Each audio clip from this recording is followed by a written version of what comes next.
Adipper, the UK's only aquatic songbird. These charming birds spend their lives near fast-flowing upland streams such as this one that winds through the woodland.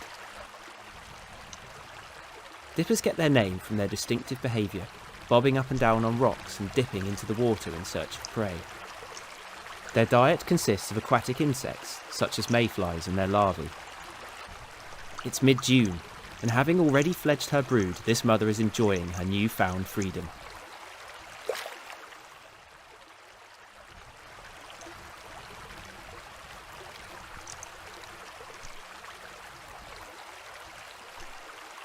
Further downstream, her newly fledged chick is learning to hunt for himself, stretching his wings in preparation. Under the water, these delicate wings will act as oars to direct the water's flow.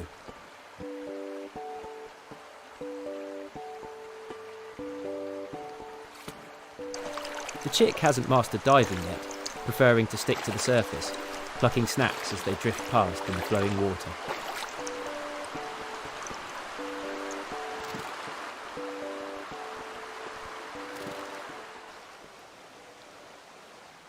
Dipper numbers have fallen by 30% in the last 30 years, so the RSPB's work managing and protecting these unique habitats is vital to their survival.